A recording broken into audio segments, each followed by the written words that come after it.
Momo, be careful. Don't get blown away. It's just a light breeze. I'm not worried at all.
Momo, be careful. Don't get blown away. It's just a light breeze. I'm not worried at all.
Hey.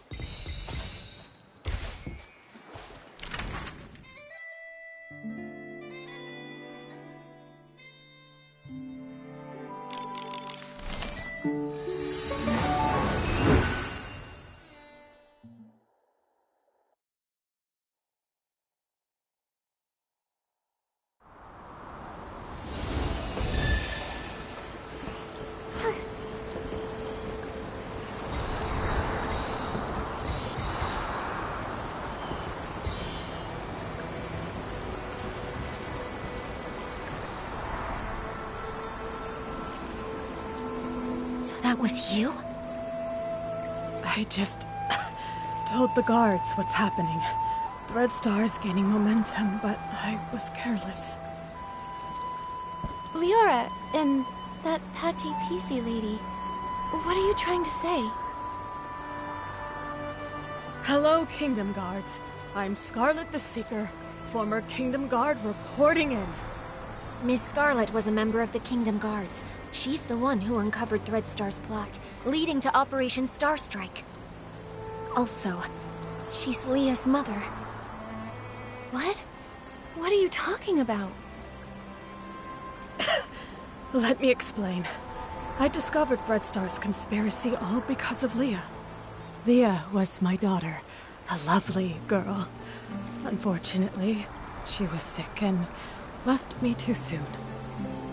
I always kept her little clothes by my bed, pretending she never left. I missed her dearly. Then one day, her clothes disappeared. A tiny PC appeared in their place. She turned to me and called me Mama. I thought this PC was a blessing from the gods, so I called her Leah. I cared for her fabric, we played, and I sang Leah's favorite song. Small flower, braids in rows, the dreaming child with secrets close. Ah, happy days. I always slept with a smile on my face, until she vanished too. Gone without a trace, like she never existed. I looked everywhere, but never found her. So I started investigating all the cases of missing PCs, hoping to find a clue. That's when I noticed the Red Star. The Kingdom Guards took it seriously, and Operation Starstrike succeeded. Red Star was seemingly gone, but I still wasn't able to find my dear Leah. No matter where I looked, I never saw her again. Later, I left the guards and died alone, still searching for my baby girl. I was then reborn as a PC. This broken pocket watch stopped exactly at the time Leah left. I wear it always. I swore on it.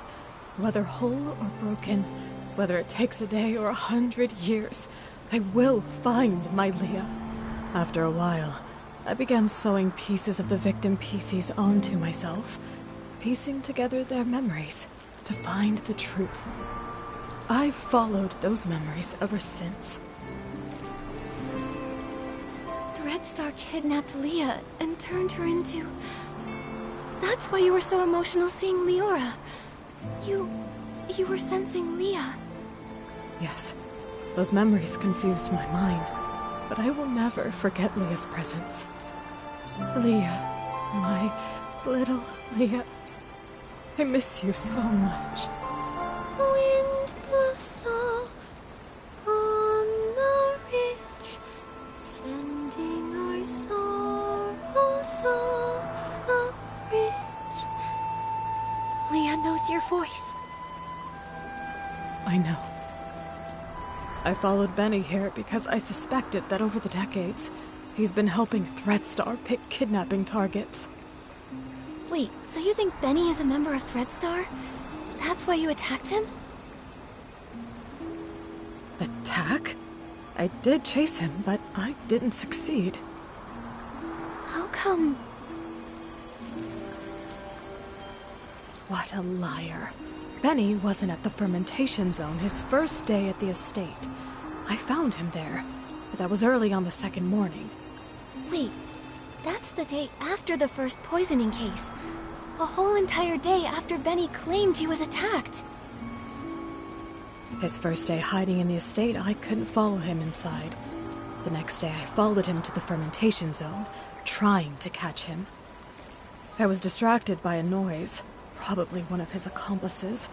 He escaped, and I wasn't able to attack him.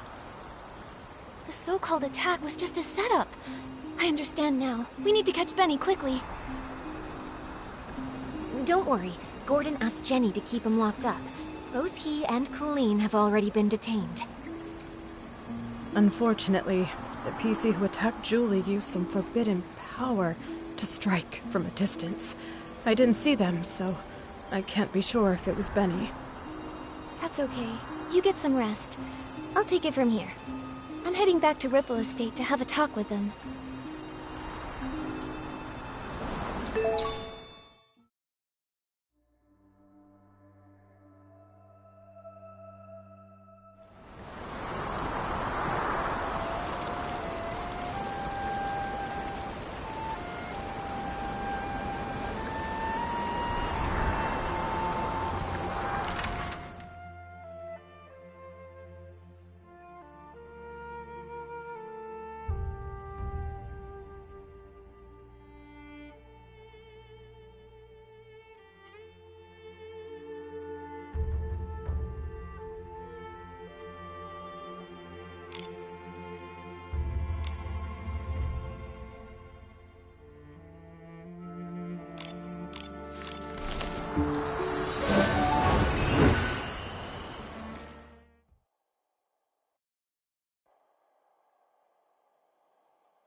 Benny and Colleen are held in 2 nearby knock-knock cells. It also looks like the others found these shredded fabrics on Colleen, but she won't explain why she stole the suitcase. As for Benny, I have yet to see him. I heard he's insisting on his innocence and begging to leave the abandoned district. Suspecting an old friend must feel awful. Leora, if you ever need to talk, I'll be here for you. It's okay, Miss Nikki. After hearing about Miss Scarlet's investigation, I had some doubts about Benny. After all, if it hadn't been for him, I wouldn't have started renting costumes from Threadstar. Huh? Didn't you start to suspect him when Threadstar got into trouble? Threadstar was popular then, and their custom stage costumes were in high demand. Benny was a perfectionist and wanted me to rent a magical costume to boost my influence. It wasn't that strange to me. So just like I never told Juliet about these things, I never told Benny I was investigating Threadstar either. But I never expected to run into him here, right when we were tracking down Threadstar's remnants. Returning to the abandoned district after a long time, and running into so many accidents, it's hard not to be suspicious. Indeed. I've been afraid to face him because I'm worried I might get a bad answer. Leora, were you close to Benny in the past? Close? Yes, I suppose. As my agent, even though he was treated differently because of his facial scar, he always did his best to shield me from unwanted gatherings and fought for me to have more opportunities. I appreciated him. Benny said the scar was an old injury. Did he get it back then? No, it was even earlier. He was born from a torn piece of clothing. The owner of the clothing was a struggling actor who had an accident. It happened during a very dangerous performance. Both he and the costume were left with a permanent scar, and his dreams shattered.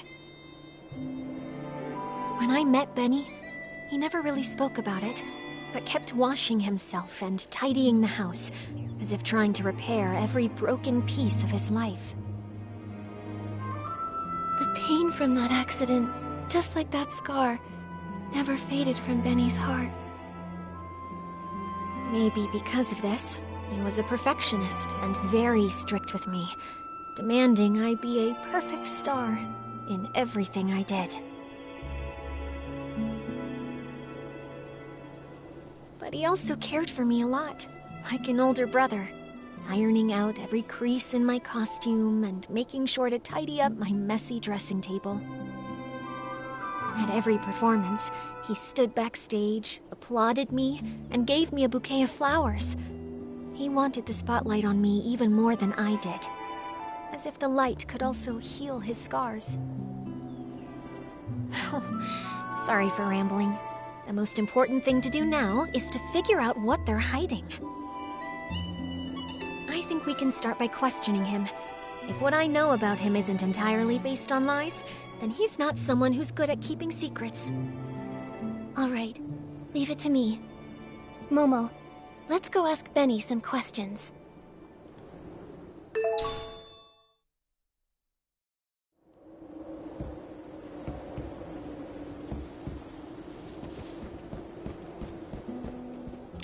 You again?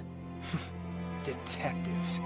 Is it my turn to be treated like a suspect now?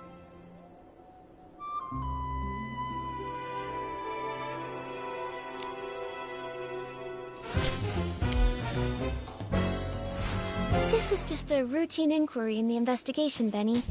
If you're truly innocent, I recommend that you cooperate fully and answer my questions seriously. Where were you when we were chasing Colleen in the Ripple wine cellar? Were you her accomplice in stealing the suitcase? If you have nothing to hide, why were you in such a hurry to pack and escape? I had no idea you were chasing Colleen. How would I even know where I was at the time? As for stealing the suitcase, wasn't that after I was knocked out? I was hit by that jittery, patchy PC as soon as I arrived. How could I have had time to steal anything? If it weren't for Colleen and Pommy finding me, I'd be dead. You wouldn't even have the chance to suspect me here. Don't waste time on me. Go after that patchy PC! If she hadn't been chasing me around all day, I wouldn't have been in such a rush to leave. I'm sick of the endless threats, of a career that never goes smoothly. I want to go home. Is that a crime? Ugh! This fluff bag's tougher than I thought! Nikki, let's hit him with the evidence! I had no idea you were chasing Colleen. How would I even know where I was at the time? He's really cautious.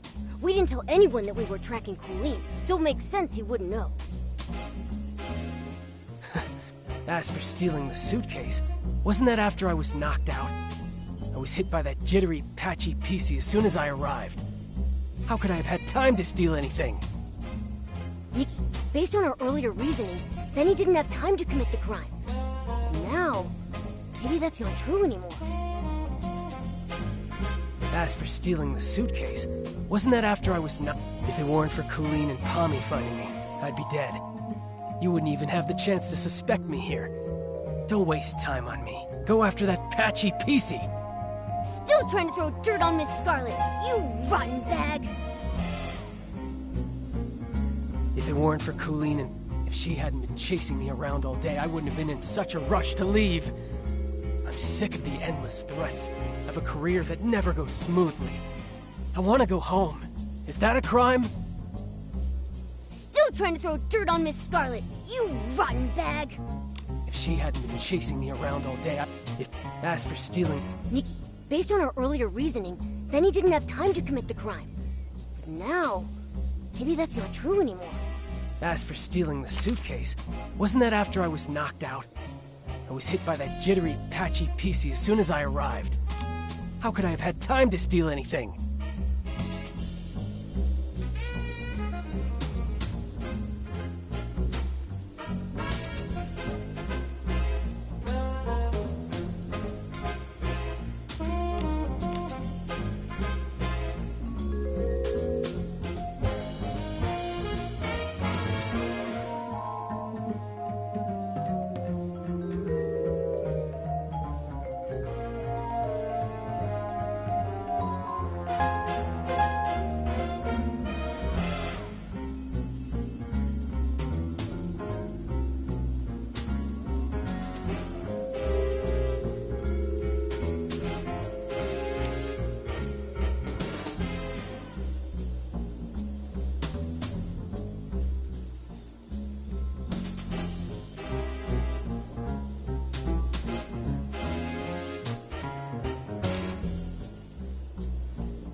Benny. I'm afraid that what you don't know is that we've already spoken with that patchy PC you mentioned. What? That's impossible. That thing can't even form a complete sentence. How could you possibly... Miss Scarlet has finally regained her senses. She's not some evil PC like you tried to frame her as. In fact, it's the opposite. You're the suspect, and that's why she's been chasing you all along. According to her testimony, your alibi doesn't hold up. In truth, all that evidence was a lie you and Colleen came up with, wasn't it? If I deduced correctly, your arrival time in the abandoned district is accurate. Windy can confirm that much, so you couldn't have faked it. But everything after that? Completely fabricated. The day you arrived, you went straight to the Ripple Estate to meet up with Colleen and set your plan to steal the suitcase. Colleen poisoned the detergent, and you stole the suitcase. She poisoned herself so she wouldn't be a suspect for the suitcase theft. Exactly. After stealing it, you left the estate and met with Colleen in the fermentation zone. She always said she had a habit of doing her research at night. But once you left the estate grounds, Miss Scarlet spotted you again. Thanks to Colleen's help, you managed to escape. After that, the two of you chose to stage a fake attack scene to frame Miss Scarlet. That way, everyone at the estate would be on guard against her. She couldn't keep following you in the estate, and you had your unconscious-all-day alibi. Now I get it. Even though Colleen and Pommy found you together the day before, the only one who claimed to have seen you unconscious there was Colleen herself. In reality, you never went to the fermentation zone that first day. Colleen brought Pommy to find you on purpose, making her testimony seem credible. That's quite a clever conclusion. But sorry, I'm just a failed talent scout.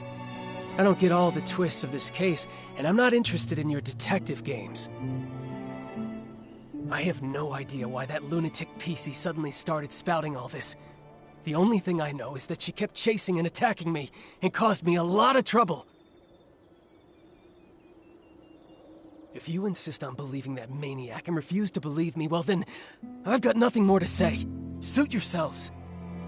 What do we do, Nikki? He still won't confess. If he keeps insisting Miss Scarlet is lying, we can't really prove otherwise. I would rather believe Ms. Scarlet's testimony, but with both sides telling a different story, we can't use this as evidence to convince Benny. Let's talk to Colleen again. If we can prove she gave Benny false testimony, we can completely shatter their lies.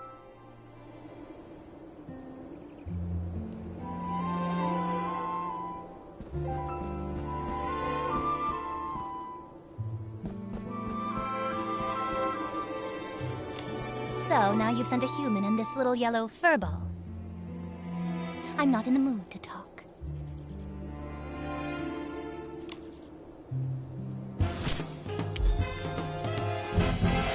Colleen, refusing to talk won't help. Since you had the guts to steal Madame Julie's suitcase, you should have been prepared for the truth to eventually reveal itself. Since things have progressed this far, you might as well cooperate and tell us your reasoning for stealing the suitcase. You're so gentle with the birds, so why stay loyal to a cruel organization like Dreadstar? Steal a suitcase? Nonsense. You were chasing me so fiercely that I got scared and hid for my own safety, that's all. I didn't steal anything. Got red-handed, searched, and still spouting nonsense? Steal a suitcase? Little birds, Threadstar. I don't know a thing about them. Huh, how can you be acting so calm? Who even is this Colleen? Little bird. I've heard the name Julie, though. Some kind of sovereign of sexy. She delayed her trip. What does that have to do with me? Huh, how can you be acting so calm? Who even is this Colleen? I've heard the name Julie, though. Little... Steal a suitcase? Nonsense. You were chasing me so fiercely that I got scared and hid for my own safety, that's all. I didn't steal anything.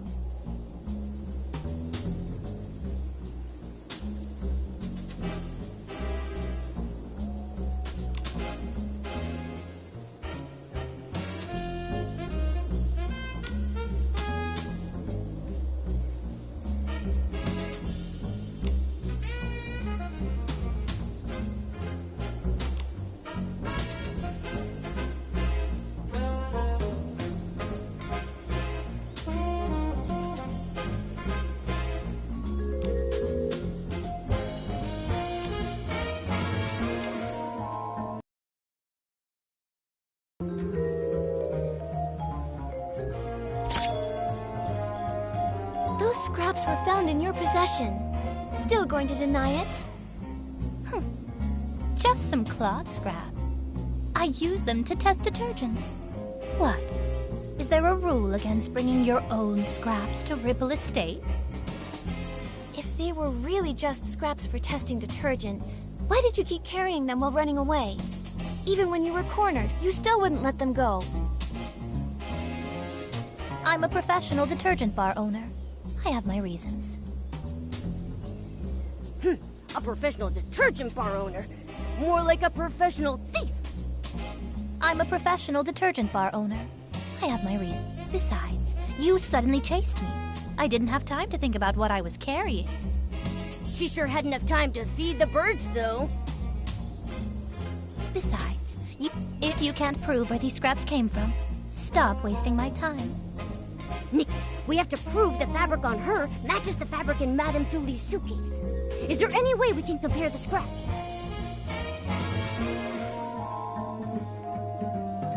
If you can't prove where these scraps came from, stop wasting my time.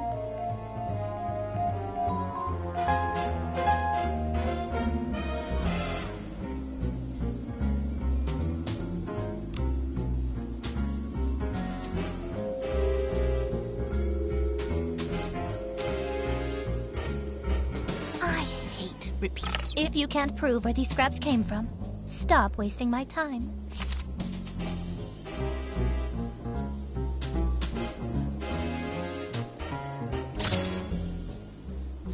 Colleen, does this piece look familiar? We found it near Madame Julie's suitcase at Golden Fields, the one you didn't manage to take. If we compare this piece with the scraps we found on you, it will prove they're the same fabric. Or do you need to see a lab report before you'll admit it? I actually left a piece behind. Looks like you just admitted to being the suitcase thief.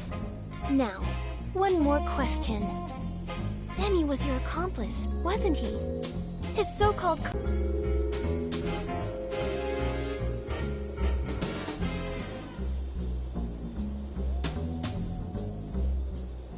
And what does it matter if I am the suitcase thief? Give it up. I'll never tell you anything else. She's so arrogant! My claws are itching! And what does it matter? As for Benny, I'd never seen him before I came here. And I'd never bother faking evidence for him. She still claims she doesn't know who Benny is. Nikki, is there any way we can prove that the two of them have crossed paths before? As for Benny, that total neat freak. I can't even be bothered to talk to him, let alone go out of my way to help him. She's so arrogant! That total neat freak. As for Benny, I'd never seen him before I came here. And I'd never bother faking evidence for him.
Benny's notes say he often visits the Nightshade Lounge, the very one you own, Colleen. He even pays monthly tabs. A hands-on bar owner that goes as far as to personally test detergents, and even carries around test fabric scraps just in case. And yet you claim to never have met someone who's obviously a regular customer of theirs. What a liar! That fool. Of all the things, How could he drop this page? Stupid. Utterly stupid. It's over, Colleen. No denying it now. You and Benny were a team, poisoning the Dawn's First Light detergent just to steal that suitcase. Why? What is this golden vision? Why kidnap so many PCs? Why target Madame Julie? To PCs from being lost? Fine, I do know Benny. But just like you said, it's nothing more than a bar owner and a regular. I'd never risk faking evidence for a customer. And even if he came fairly often, I never liked that man. What a pretentious fool. What do we do, Nikki? This is the most stubborn PC I've ever seen.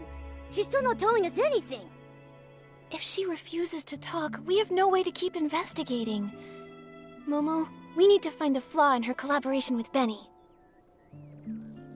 Maybe we can start from here.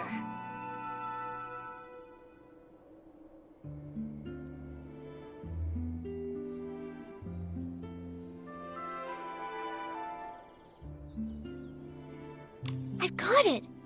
Colleen, could you please describe the state you found Benny in for us?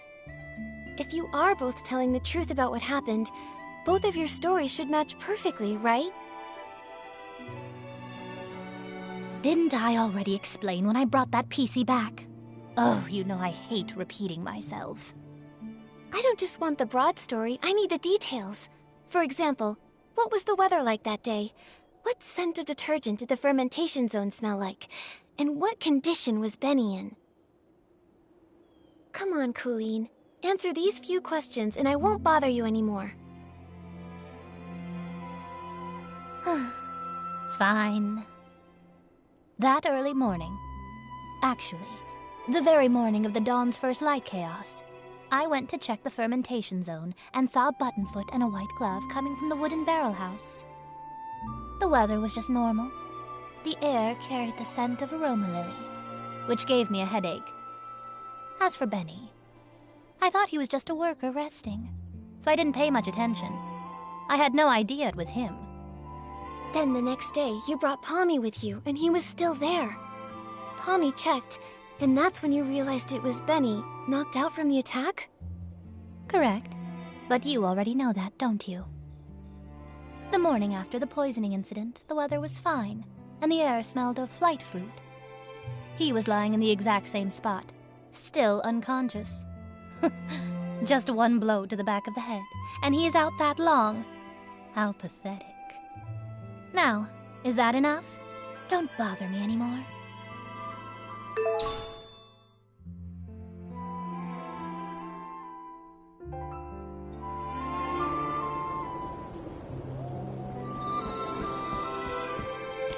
Come on, is this ever going to end? I want to go home, you hear me? Home!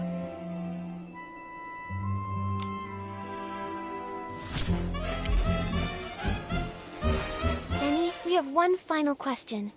If you can answer it honestly, then maybe you can go home sooner. Please describe your experience of being attacked and knocked out, and when Colleen and Pommy found you. What was the weather like that day? What scent of detergent did the fermentation zone smell like? What condition were you in? Questions. Why so many questions? I already told you. I arrived that very morning when the Dawn's First Light incident happened. So rude! Ugh. Calm down. I know I shouldn't go around hitting PCs. That would ruin our agency's reputation. It was still dark. As for the weather, it was pitch dark. Who knows what the weather was like? The scent? Probably something like wool fruit. I was really tired at the time. I just wanted to ask for directions. Sounds guilty to me, Detective Nikki. What do you think? As for the weather, it was... Then suddenly she attacked me and knocked me out. When I woke up, Pommy and the others had already taken me back to the estate. That's all I know. Still bad-mouthing me. Then suddenly... As for the weather, it was pitch dark. Who knows what the weather was like? The scent? Probably something like wool fruit. I was really tired at the time. Is that all true? Because Because that's not at all what Colleen said. Take a closer look. Her account of the first time she saw you doesn't match yours at all. What?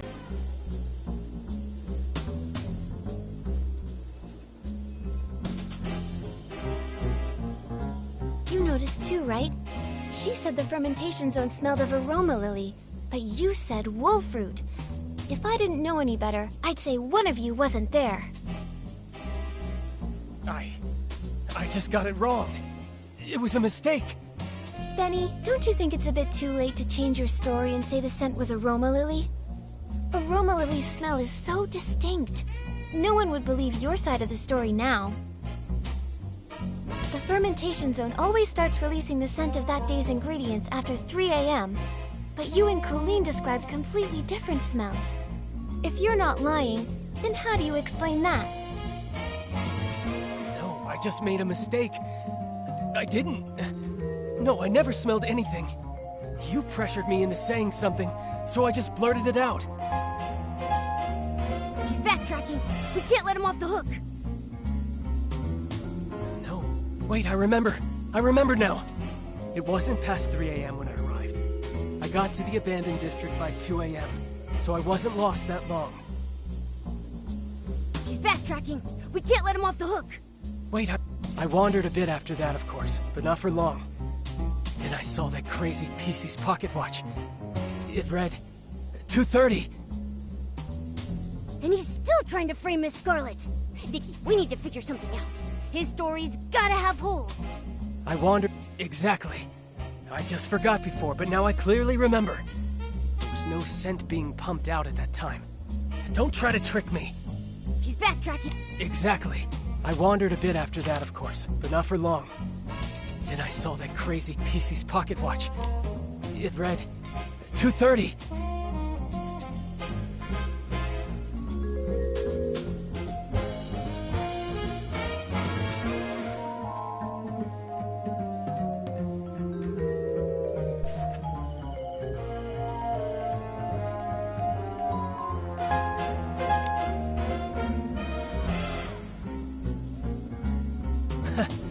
There's no way I would be foolish. I wandered a bit after that, of course, but not for long. And I saw that crazy PC's pocket watch. It read 2:30.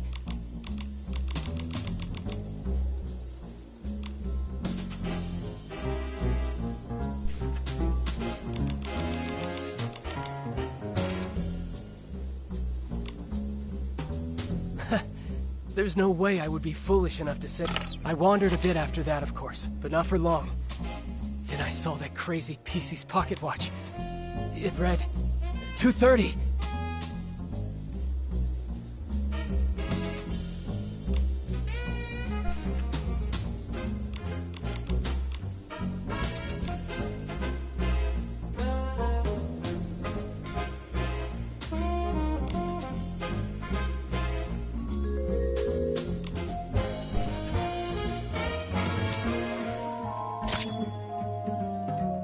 You made a huge mistake, Benny.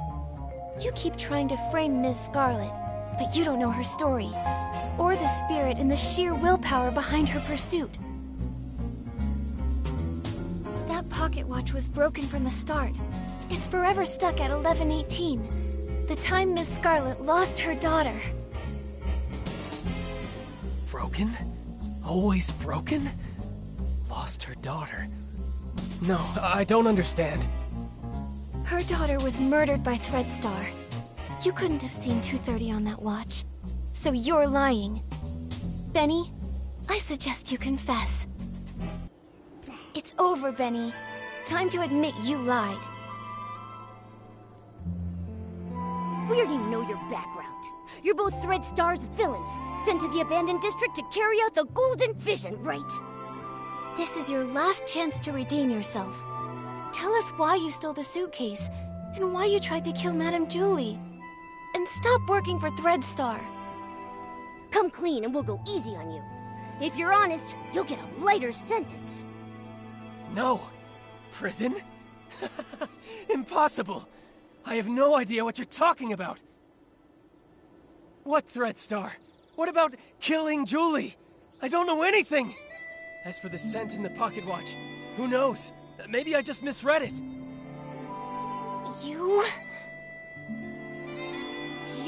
You're just the type who won't cry until death's staring you right in the face! What evidence do you have that proves I work for Threadstar? Show me! How can you verify that I helped Colleen steal the suitcase? You caught her, right? You should find the suitcase and the cloth on her. If so, then lock her up! You're ruthless! Your ally doesn't matter to you at all? Why should I care about what happens to her? I just want to go home already. I don't want to stay in this place for another moment! Go away, detective. Without solid evidence, don't expect to hear another word from me! Nikki, looks like they're both refusing to cooperate. We should figure out our next move.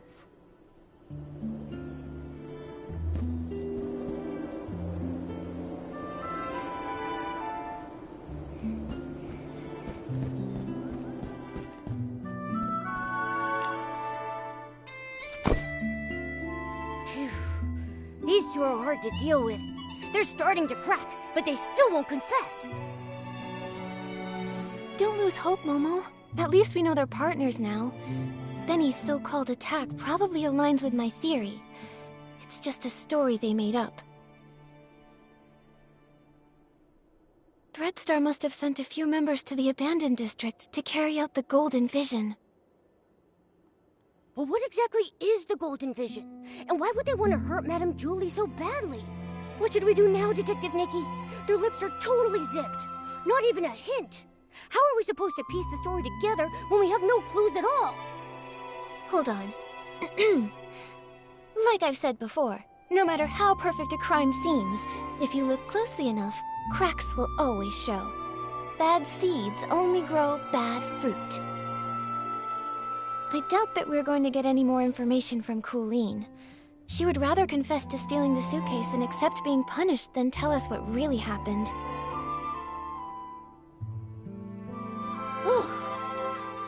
Colleen is a pretty tough cookie, you know that? I mean, even if I pulled out my razor-sharp claws, I don't think she would be fazed in the slightest. She's just that tough.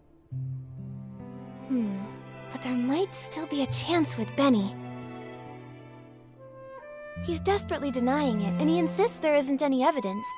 But if we find solid proof, we might crack him. Unfortunately, the assassination attempt on Madame Julie has no witnesses, and it's hard to find clues from the Esslings. That route probably won't work. Should we start with the missing suitcase case? Yeah. If we can prove that Benny stole the suitcase during all of the detergent poisoning chaos, he won't be able to deny it.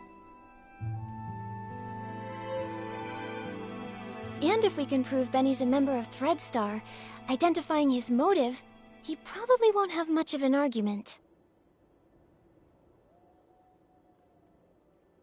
Makes sense. Detective Nikki, where do you think would be the very best place to start looking for evidence? Your trusty assistant Momo is here and ready to go whenever you need me. Just point me in the right direction and I'll get on it right away.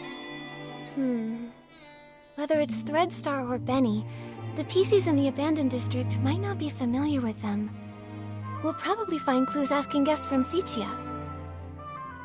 How about we start by talking to...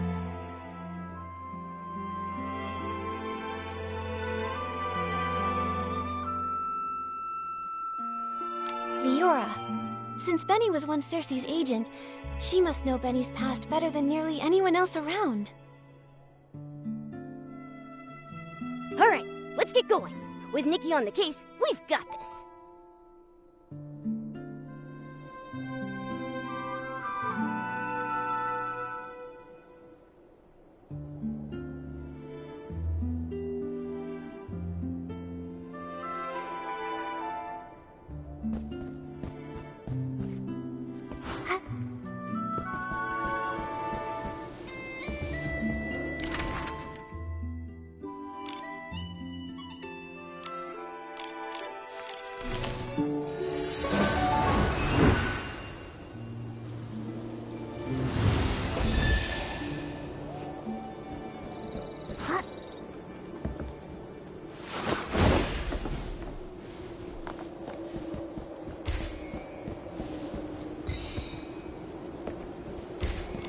but I don't know which of the seeds will bloom, who will be the sorceress to get through the storm. There's only one seed for a life. That's from As Rain Falls, As Flowers Bloom, right? It feels so different from what Madame Julie recited. That line only appeared in the premiere. I rewrote it later on. Benny really liked it. Back then, I always liked to oppose things he liked on purpose. After all, he could be pretty harsh. When I first arrived in Sicia, I felt like a bird finally flying far away. But Benny said little birds are light. Sometimes it's not that they flew far, but that the wind blew them away. Wow, that was pretty mean. He's always been stubborn. How is the interrogation going? We managed to expose Benny and Cooline's lies, and even piece together how they teamed up. It's too bad. Without concrete evidence, they just keep denying everything. Leora, do you recall there being any connection between Benny and Threadstar? Back then, I was so focused on researching performance costumes that I distanced myself from almost everyone. After becoming a PC, I never saw him again. However, back when Mr. Leon was still human, he often rented costumes from him. I even saw the two of them discussing the details backstage before my last performance. And Mr. Leon has always lived in Sicia. As a victim, he must remember the news when Threadstar was taken down. Makes sense. Knowing him, he'd definitely jump at the chance to be interviewed and go on and on about how he was the victim. Thank you, Leora. Sorry to trouble you with these questions. It's okay. I've asked myself over and over, if Benny is a criminal, I won't let him off. Otherwise, how could I face the strict lessons he taught me? When I was helping prepare for the Ripple Estate soiree stage, I heard that Mr. Leon was planning to rehearse near Barrel Grove today. You might see him over there. Nikki, what should we do next? I want to ask Tommy first. If it's about Threadstar, maybe he knows something. Makes sense. Let's go find Tommy first.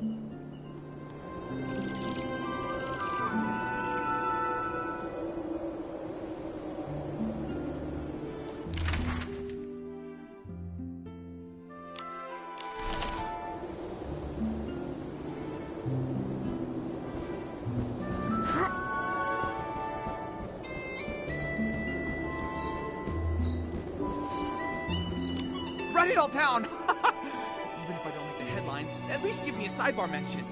Hey! Why, if it isn't Nikki herself! Oh, thanks to you, I was able to dig up the tune that Cersei used to whistle. A melancholy girl gazing at the wheat fields. This means... It means you're really talented to dig up such details. I wonder if you know Benny just as well.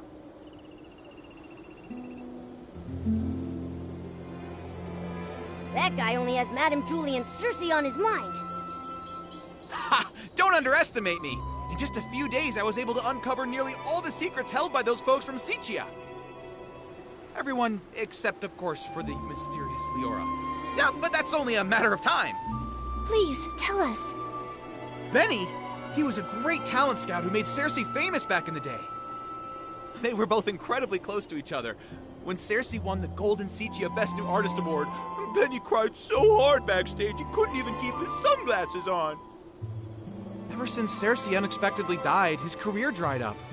Now, even the drink shop thinks he's bad luck and won't hire him. Yikes. That workplace environment is just brutal. After all, his temper and the scar on his face didn't win him any favors. Not to mention his time in prison. Prison? What happened? I remember it had something to do with Threadstar. Let me check.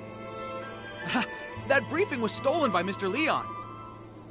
He shouted, "Oh, the ink upon every single one of the newspapers will forever be my stage! I can't wait to get to Barrel Grove and share my art again!" After declaring that, he left in quite a hurry. Who knew that even columnists have to watch out for robberies too? I'll be avoiding him from now on.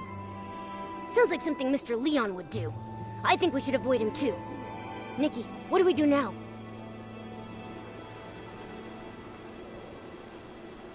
Mr. Leon was also at the scene when the suitcase was stolen. Although he was caught up in a hallucination at the time, maybe now he can remember the more overlooked details. Ugh.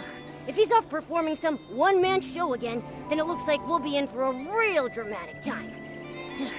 Let's just go wait for him near the Barrel Grove.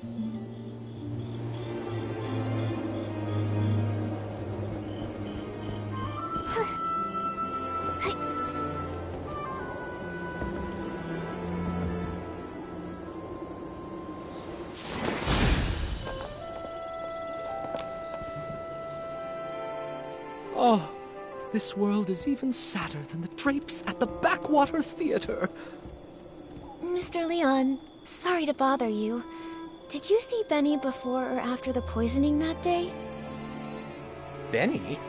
No, I didn't see him. Why? Do you think he was the one who stole the suitcase? He doesn't honestly think that a few scraps of cloth will cover that broken face of his and hide his shameful past, does he? You seem to know Benny's past well. Of course! It all starts with my own glorious yet lonely past.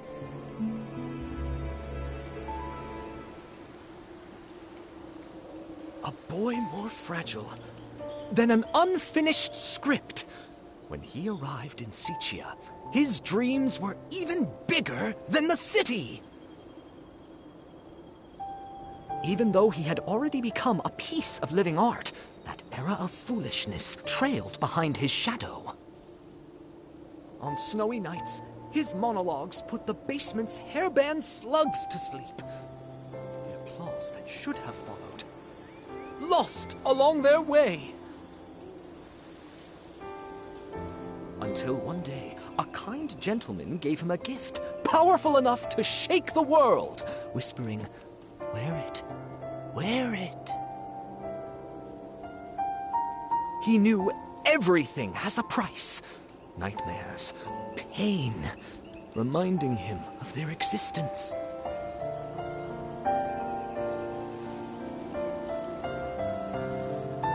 He went back to perform the fool's submission again and again, in hopes to awakening this ignorant era. But he fell, forever left upon the platform leading to his dreams. Could that man be from Threadstar? Ugh. So they used everyone's dreams and it cost her life. But, what does this have to do with Benny? Dear audience, don't be like those who know nothing of art, ready to tear away fate's every secret. Intermission time! Shall we have a little preview of Act 2? Look at you, such furious faces.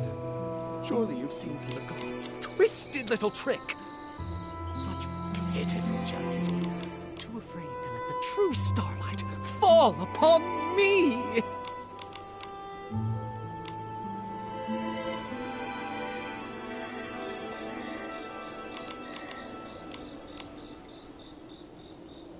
Sending that evil messenger, Benny, with fake generosity and kindness, politely selling costumes to me, all secretly marked with the price of downfall. I mean, Benny was Cersei's only agent. I never suspected that he could possibly be one of the culprits behind selling all those stage costumes. This is truly shocking. And now it's clear. He really is connected to Threadstar. This is exactly the evidence we're looking for. Mr. Leon, thank you for your help. I never expected that you too were hurt by Threadstar, and never got to perform your solo show. It's fine, it's fine. Every step on stage I make now is rehearsal. All in preparation for the full submission. Just wait and see. The boy who fell on the platform will be back, carrying all the scripts rejected to expose this fake world! Nikki, can we finally take down Benny now? Let's expose Threadstar's whole scheme and reveal the truth behind everything they've been hiding. This suggests a link between Benny and Threadstar, but we'll still need solid proof that he's the one who stole the suitcase if we want to expose his secrets. But no one suspected Benny when we investigated the suitcase theft case before. Where do you think we should start digging from here? Ha! Miss Nikki. There were plenty of audience members obediently seated under the stage that day. Why not go ask them? You mean... Oh, right! We questioned Squeaky and Belford, but we got caught up with running around. We haven't even interviewed Leora yet. Maybe she'll link Benny to stealing the suitcase. Then what are we waiting for? Come on, let's find Leora and ask her.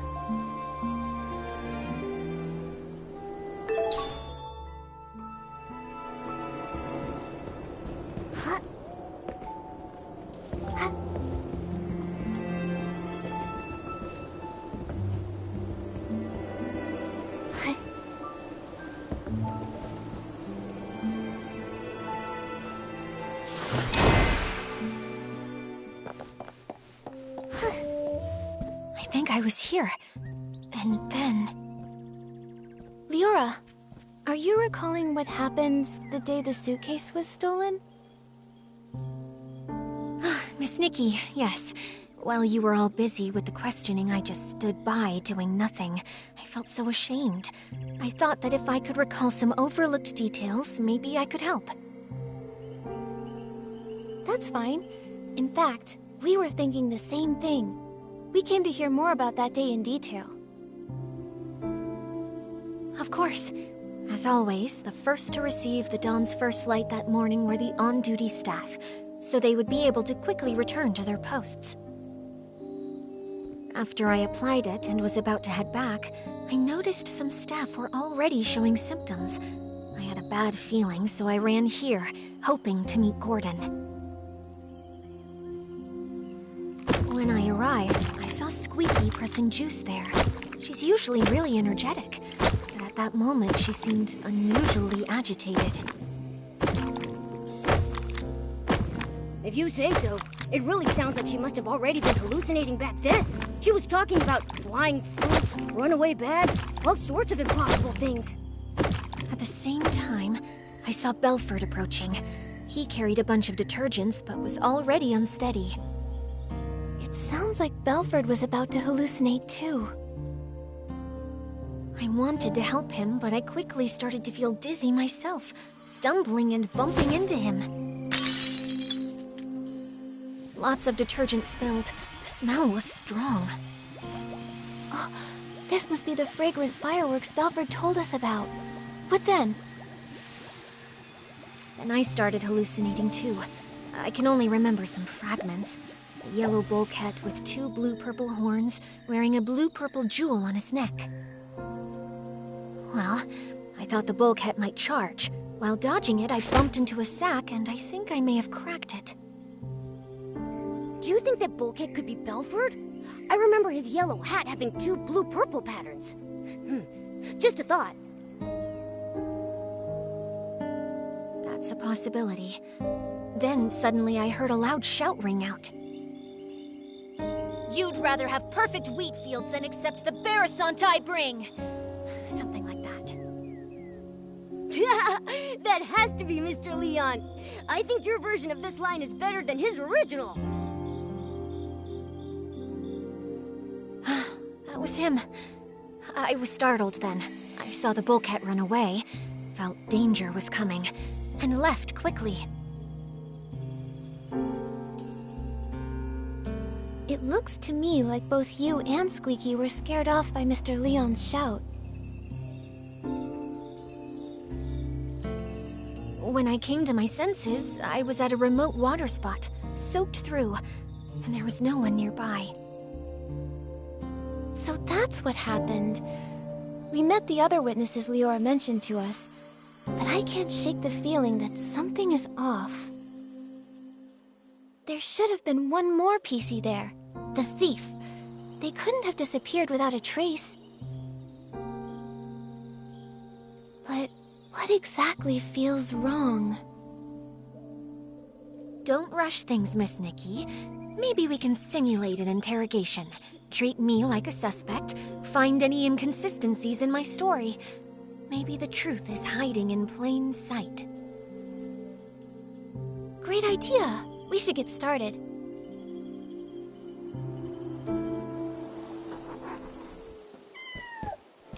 Ready, Miss Nikki? We'll start when you are.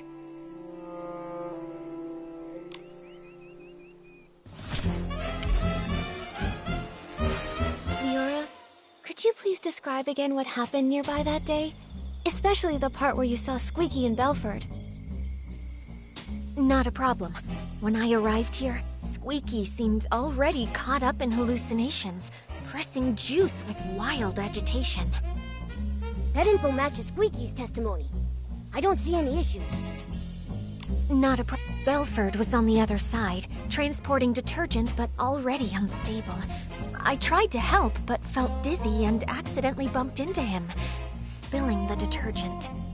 That's what Belford told us earlier. Is there anything that doesn't line up with the scene? Belford was... After that, I fully slipped into hallucinations and fought with an imaginary bullcat.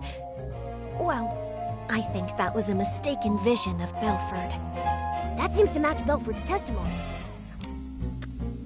Later, I was startled by Mr. Leon's passionate performance. With Belford pacing around nervously, we both left the place. That matches with Mr. Leon's That totally not Palm special blend must be really potent. The hallucinations everyone had were so different. Detective Nikki, do you see anything suspicious? Not a problem. When I arrived here, Squeaky seemed already caught up in hallucinations, pressing juice with wild agitation. That info matches Squeaky's test. Not a problem. That's what Belford told us earlier. Is there anything... Belford... That seems to match Belford's... That matches with Mr. Leon. Belford was on the other side, transporting detergent but already unstable. I tried to help but felt dizzy and accidentally bumped into him, spilling the detergent.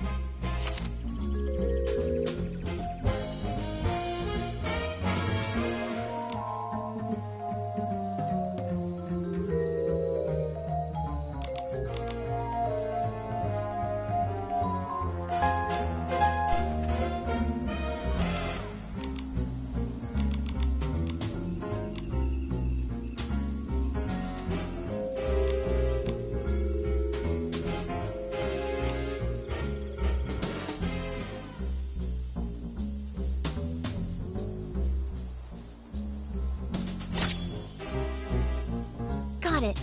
Leora testified that she bumped into Belford and accidentally spilled detergent all over the place. Since both of the hallucinating PCs left after that happened, there's no way they could have neatly arranged the detergents found in the corner. But last time we investigated here, we saw lots of organized detergent bottles near where they bumped into each other. Someone stood the bottles back up, and that PC who did so is very likely the culprit. Miss Nikki, please let me examine these bottles. This one's scent. It's Benny. Why do you think it's Benny? I'm not sure you remember, but I mentioned when Benny was my agent, he was incredibly attentive, helping me organize clothes, even tidy my dressing table. Scripts I carelessly left lying around would be stacked neatly, and any makeup I may have spilled on my desk would be arranged just like these detergent bottles.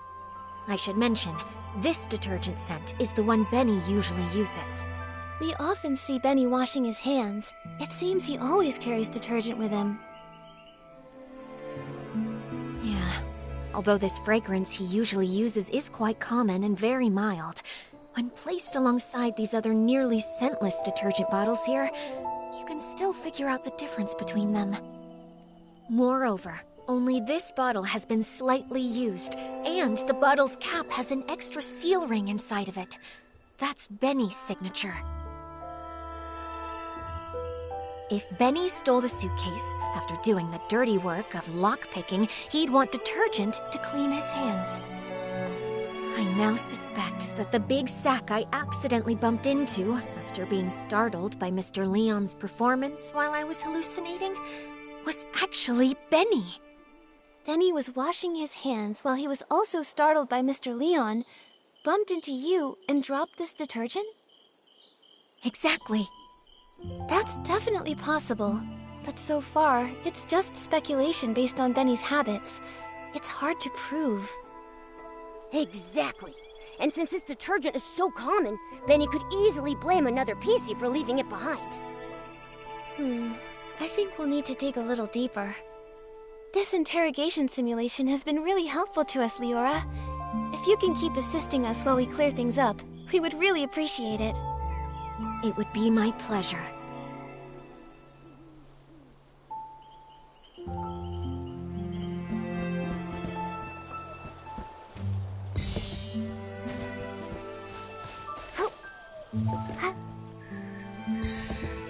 When I turn around, I always see Momo stepping on my shadow.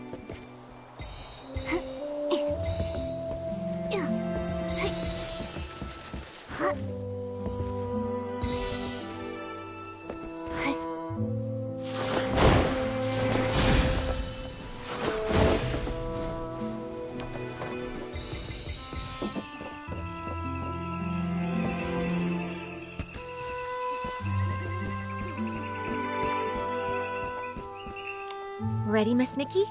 We'll start when you are.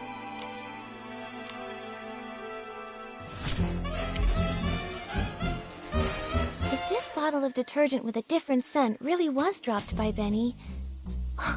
I see. In that case, there's still one suspicious detail. When Benny was looking for the detergent that he had dropped, he tidied up the spilled bottles by force of habit. But if he had the time and energy to do that, how could he have not taken the detergent he actually dropped? Indeed. In his case, not having detergent is probably as bad as not wearing clothes. Let me think about it. I've been trying really hard. And I think maybe he did take a bottle of detergent, just the wrong one. Miss Nikki, what do you think? Nikki, think quickly. All the spilled detergent here has to come from just one source. I think maybe he did take a bottle of detergent, just the wrong one. Miss Nikki, what do you think?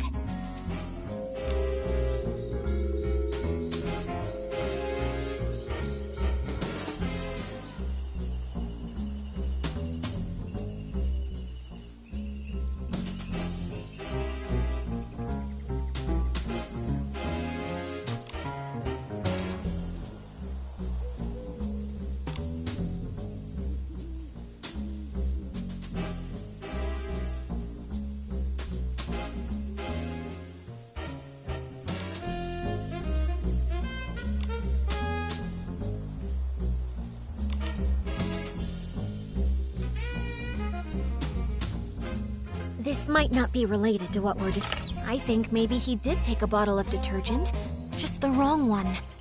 Indeed. In his case, not having detergent is probably as bad as not. Let me... Indeed. Right, all these bottles look the same. Maybe he hurriedly took another bottle by mistake. Detective Nikki, what do you think? Indeed.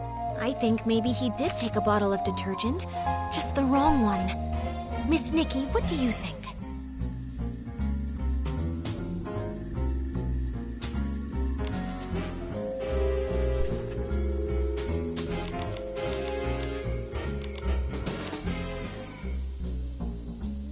This might not... I think maybe he did take a bottle of detergent, just the wrong one. Miss Nikki, what do you think?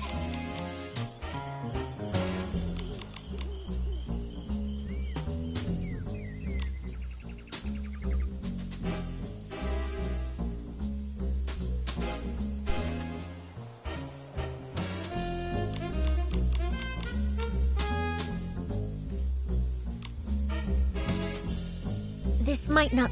I think maybe he did take a bottle of detergent. Just the wrong one. Miss Nikki, what do you think?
Remember Belford mentioned that the only detergent he's been transporting recently is the Super Duper Pond detergent.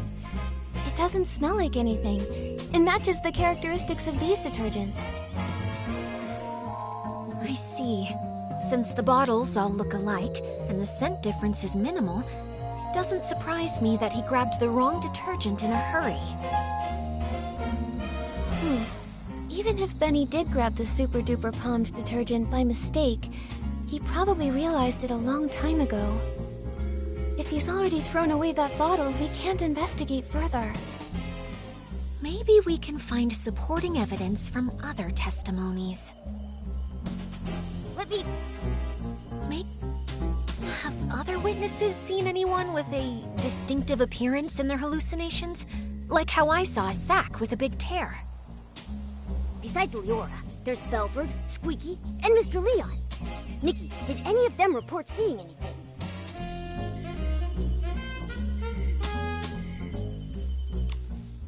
Have other witnesses seen anyone with a distinctive appearance in their hallucinations? Like how I saw a sack with a big tear.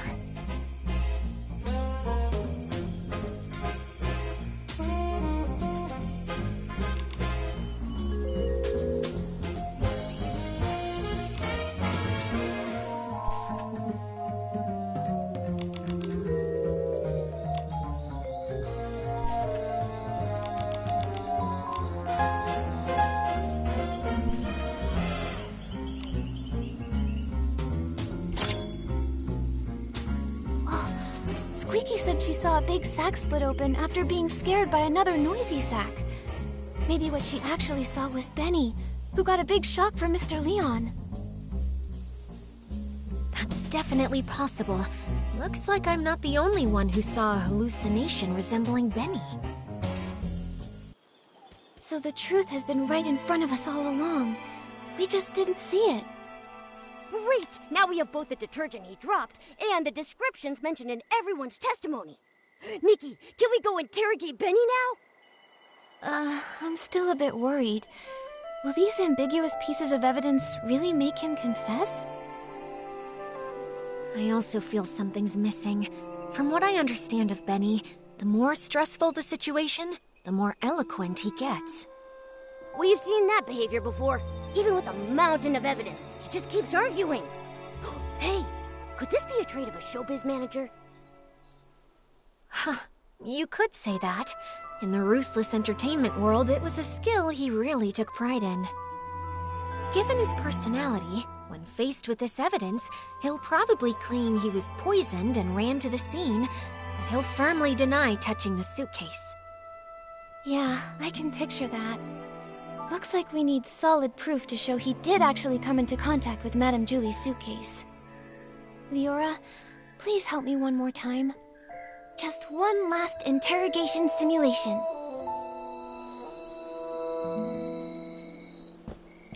Ready, Miss Nikki?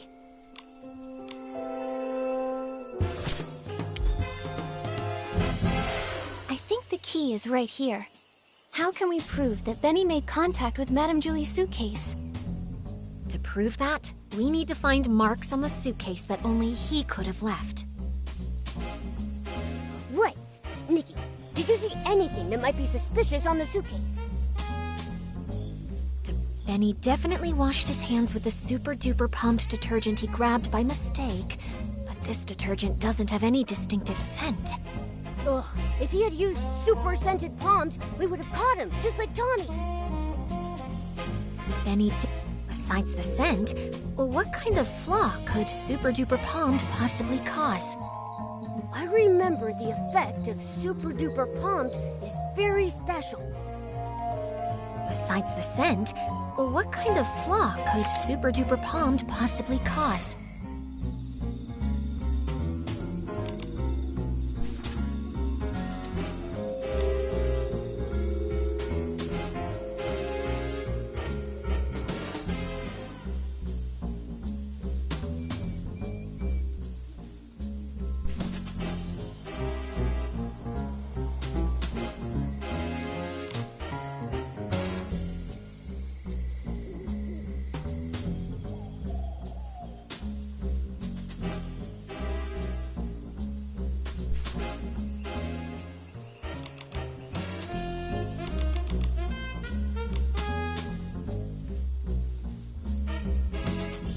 Unfortunately, besides the scent, what kind of flaw could super-duper palmed possibly cause?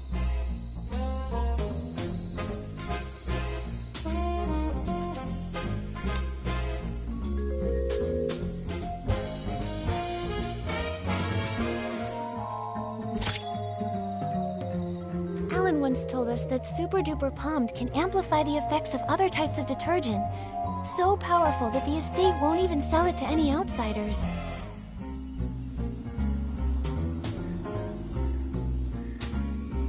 That's especially true when it's combined with One Breath Bliss and One Wash Fresh detergents.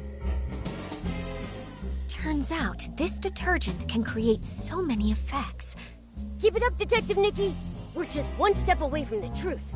To prove that, we need to find Benny definitely... Turns out, this detergent can create so many effects. Maybe that's the key to spotting the flaw. It really is a magical detergent. Turns out, this detergent can create so many effects. Maybe that's the key to spotting the flaw. Unfortunately, turns out, this detergent can create so many effects. Maybe that's the key to spotting the flaw.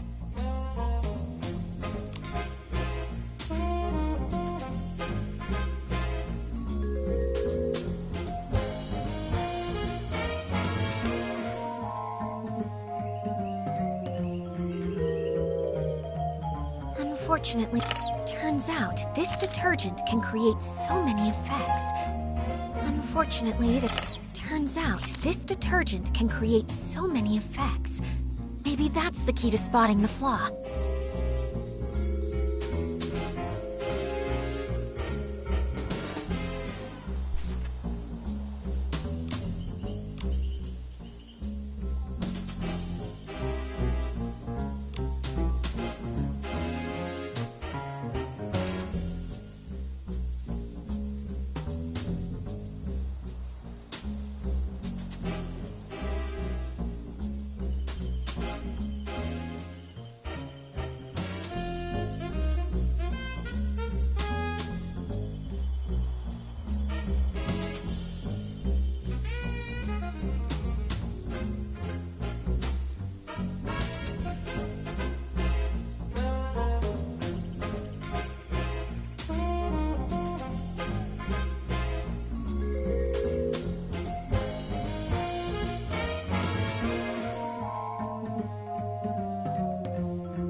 Turns out, this detergent can create so many unfortunately...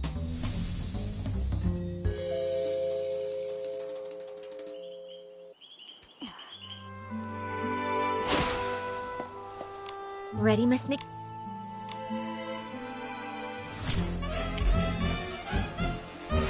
I think the key is right here. How can we prove that Benny made contact with Madame Julie's To prove that, we need to find marks on the suitcase that only he could have left.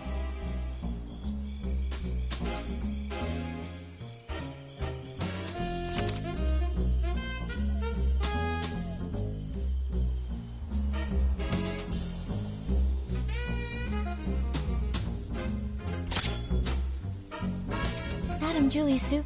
If Madame Julie saw it, she'd be upset for sure. But she carefully picked the fabric for this suitcase. It shouldn't be this fragile. Dirt or wear and tear. These might be the crucial clues to cracking the case. Benny definitely... Besides the scent, what kind of flaw could Super Duper Palm... Alan once told us that Super Duper Palmed. That's especially true. So that's it. Madame... That's why Gordon... But when One Wash Fresh is mixed with Super Duper Palmed... Oh, during the theft? Exactly. It's probably because he realized the fabric was getting damaged that Benny didn't dare keep cleaning. Otherwise, with his obsession for cleanliness, he wouldn't have tolerated so much dirt still on the suitcase. Sold outside the estate, this evidence is quite conclusive. If he's not, I can't think of any loopholes. If he were desperate enough to fight back, maybe he would try to claim the marks were there before the theft? This is it. This is the photo Palmy took when the choo-choo train delivered Madame Julie's suitcase. Look, the suitcase looks perfect here. Those obvious wear marks must have appeared after this photo was taken. Miss Nikki! No, Detective Nikki. You did it!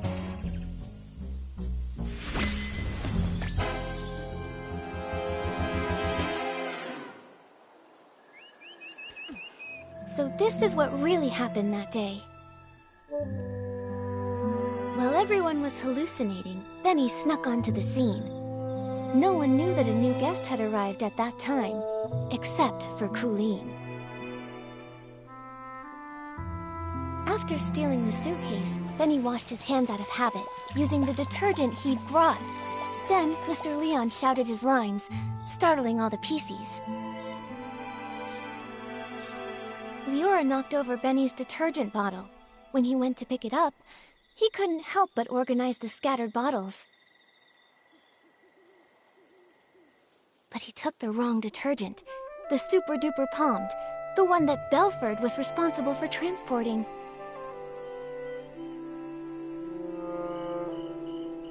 Then he left with the wrong detergent and the suitcase.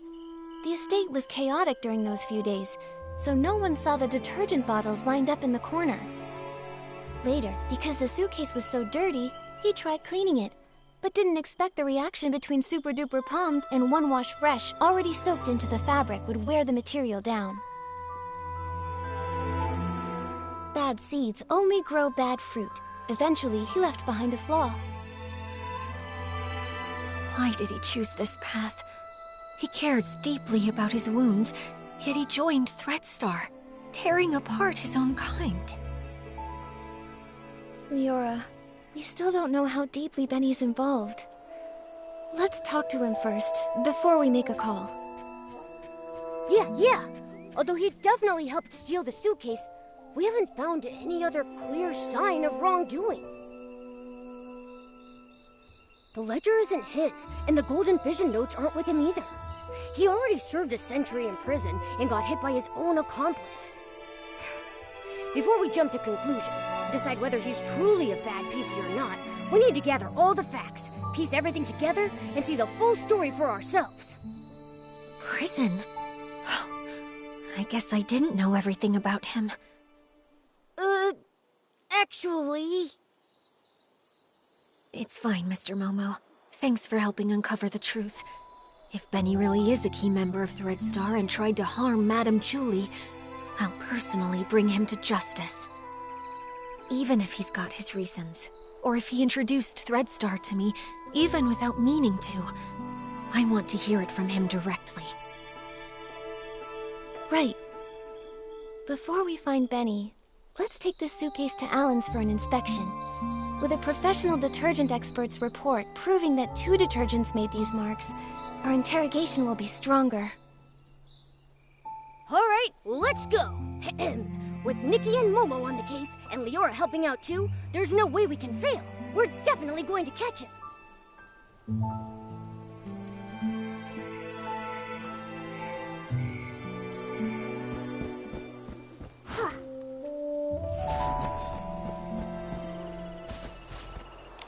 Oh, by the Silvergale! Isn't this Madame Julie's suitcase? You found it! But why is it so dirty and damaged? The Sovereign of Sexy should always be elegant, charming, and flawless from their head to their toes.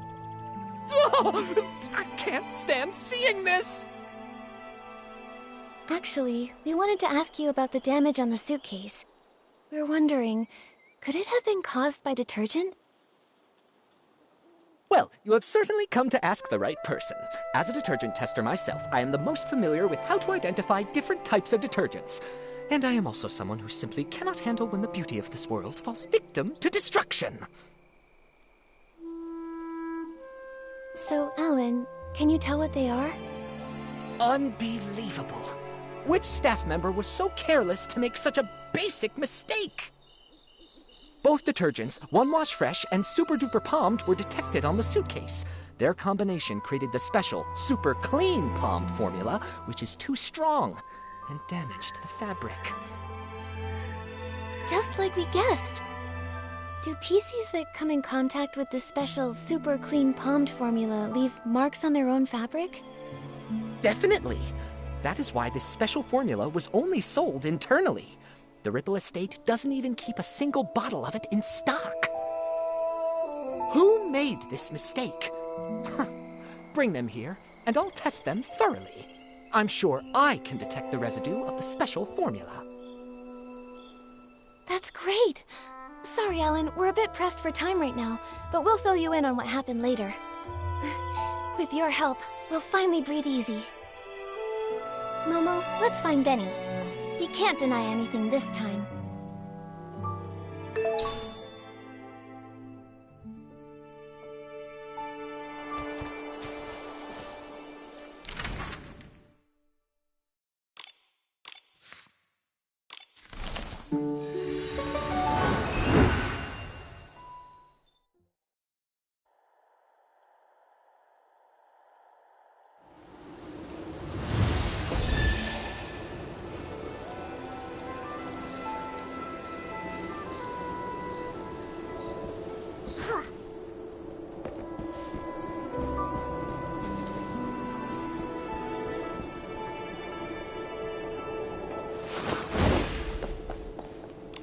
Here we go again.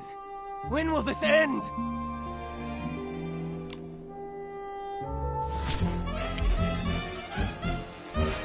Benny, we've brought solid evidence this time. There's nowhere left to run. Tell us everything about Threadstar's plot.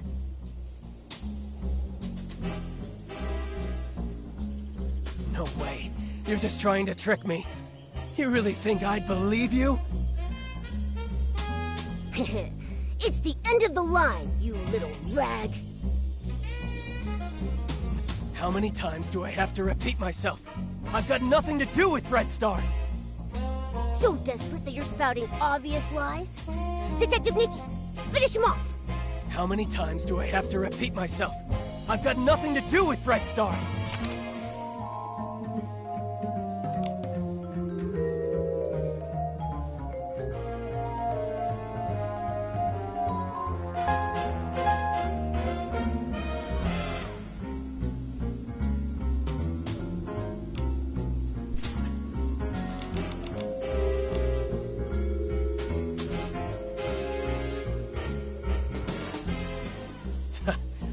How many times do I have to repeat myself?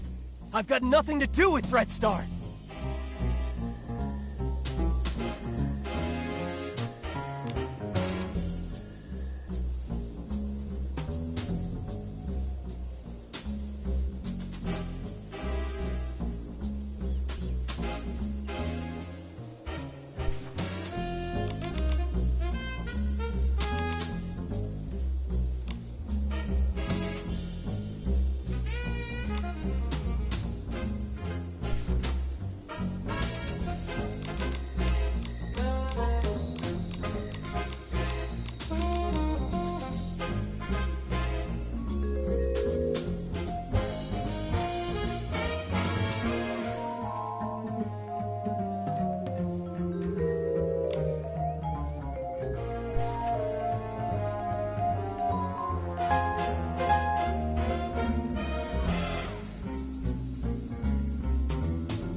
A minor offender involved in coercive sales and forced rentals, sentenced to 100 years in prison with compulsory labor.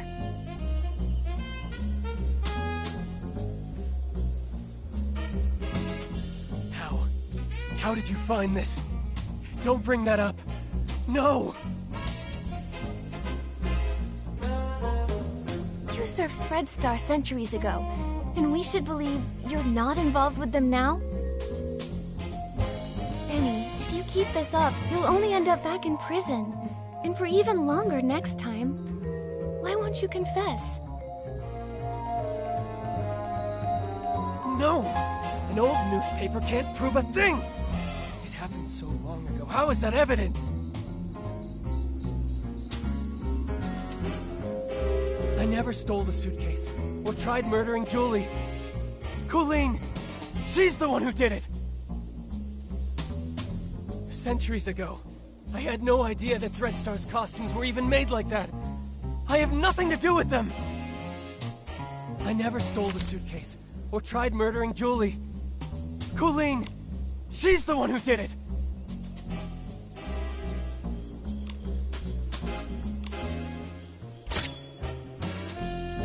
Do you see it now, Benny?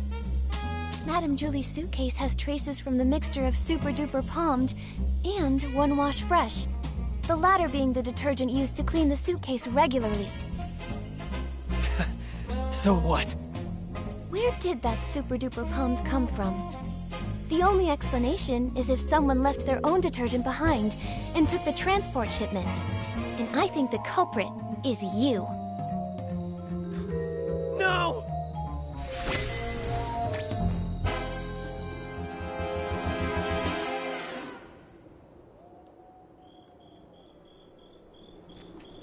Actually, we've got another crucial piece of evidence. If a professional investigator examines you, they'll tell whether you're truly as clean as you claim.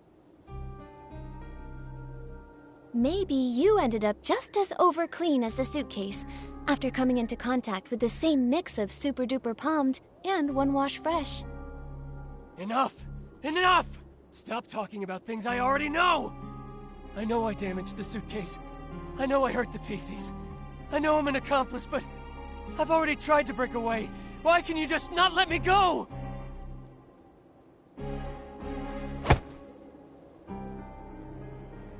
You've gone to prison for a century and still don't get it? A bad seed always bears bad fruit. Some mistakes should never have been made. You don't know anything! What if that bad seed was just me being born? What if his dream was to be a perfect star, but an accident ruined his face? What if I was born from the nightmare wrapped in that damaged costume from such a disaster? That seed wasn't bad. Even with that scar, you're still an excellent talent scout, helping a country girl step onto the stage. And your insistence on prop safety spared her from the same fate. How? How did you know? Cersei? Yes. I've always wanted to ask her something. If I had not insisted on the original schedule that day, would she never have fallen? She was doomed to die. She was investigating Threadstar's costumes and was targeted. How come? No, I should have known. I rented those costumes. I just didn't dare to think about it. I always... After I got out, I was a ragged scrap with a 100-year sentence, shunned by everyone. Only Threadstar gave me a chance to keep creating perfect stars. So I told myself it was okay, that I was just a fringe PC on the sidelines.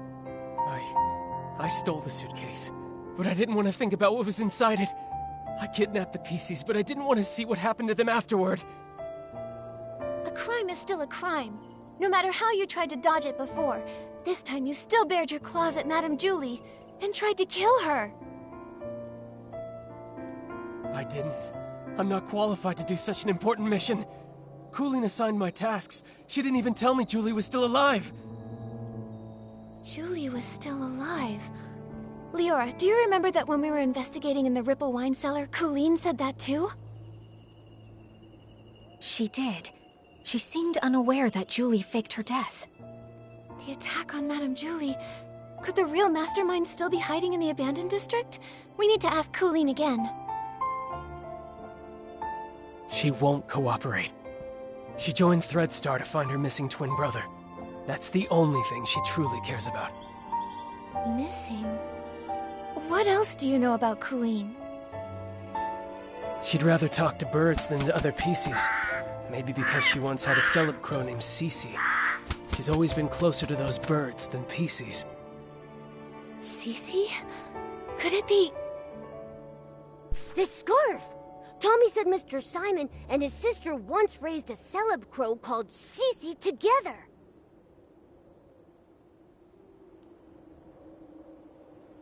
But Simon is already...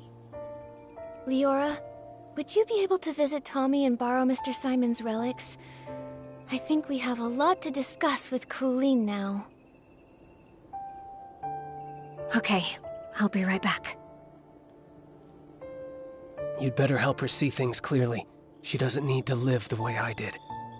There's just one more thing, Benny. The regret from back then shaped who I am today. A patched-up me, someone with courage and patience, no longer afraid to face the truth. All the wounds, regrets, mistakes, everything is fixable. I hope you can forgive your own scars.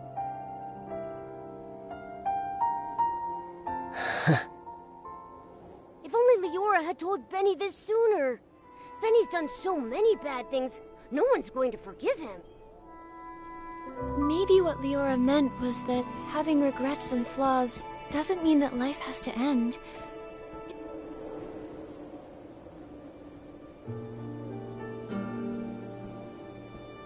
This again?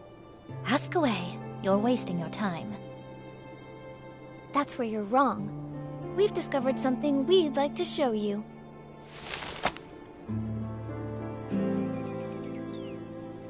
Tommy informed us this scarf belonged to a late senior columnist. He was on his way home, planning to give this scarf with its subtle bird embroidery to his sister. Because... they once raised a celeb crow named Cece. Where is he? What do you mean by late senior columnist? I'm sorry, Colleen. What Tommy encountered was a PC that had been born from that person's clothing. His name is Simon. We were able to locate his whereabouts within your ledger.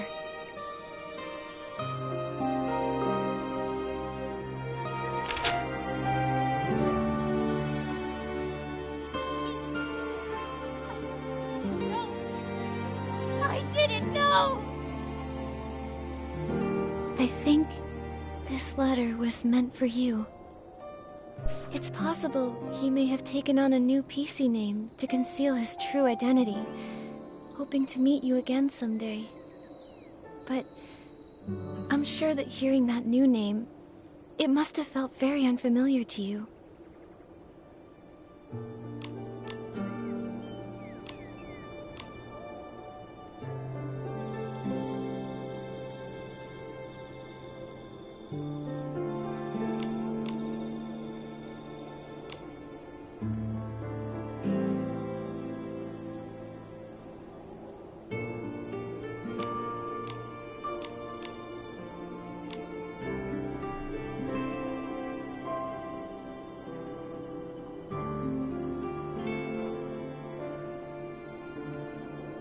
I've been waiting for him to come home.